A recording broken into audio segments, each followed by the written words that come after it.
Donc méthodologie, ce qu'on a dit, collaboration, itération.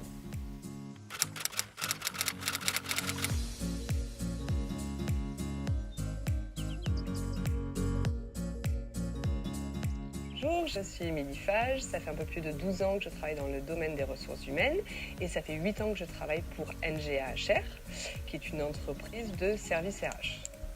Alors aujourd'hui, je suis en charge du design thinking pour l'Europe, qui est de faciliter des workshops de design thinking pour nos clients existants.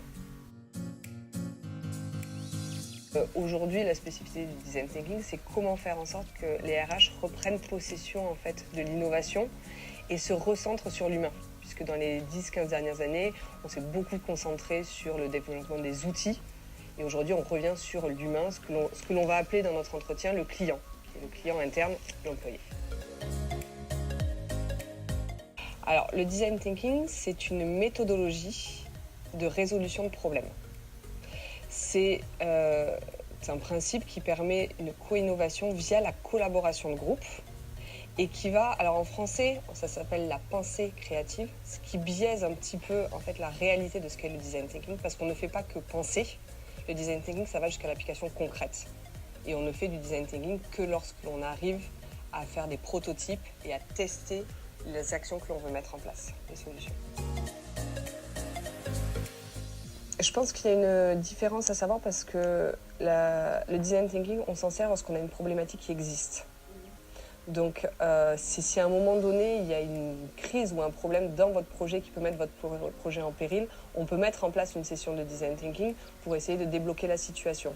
Mais c'est quand même très similaire à tout ce que l'on fait, les war rooms, par exemple, dans une gestion de projet. Donc, il faut voir à pas recréer quelque chose qui existe déjà. Voilà. Après, quelque chose qui est proche du design thinking, c'est ce qu'on appelle le pre-mortem. C'est envisager via une session de créativité, envisager en amont toutes les catastrophes qui pourraient arriver dans le projet de manière à les anticiper. Mais c'est proche du design thinking, mais ça n'en est pas. Alors, je pense que le design thinking, c'est déjà une méthode qui est, ça fait une petite dizaine d'années qu'on entend parler. Là, en ce moment, c'est très à la mode.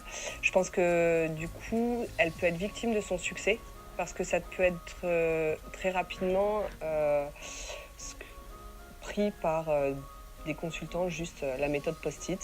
Voilà, on se regroupe, on met des post-it, on dit voilà, il faudrait faire ça, oui, c'est chouette, super, allez, rendez-vous l'année prochaine. Et par contre, je pense que là où est vraiment une des forces du design thinking, en plus d'être du fait que l'on amène des gens d'horizons différents à se parler, le fameux écosystème de l'entreprise. Un des éléments importants du design thinking, c'est que lorsqu'on parle innovation, création, ça fait toujours rêver, mais ça fait peur. Parce qu'on se dit, bon, moi, j'ai jamais été créatif, je vais pas savoir. Et en fait, le design thinking, du fait d'avoir une méthodologie et des étapes, ça amène tout un chacun à devenir créatif. Et ça devient logique. Et les gens se disent, mais en fait, c'est la base. Je suis juste en train de décrire mon quotidien et je suis juste en train de vous dire ce dont j'ai besoin.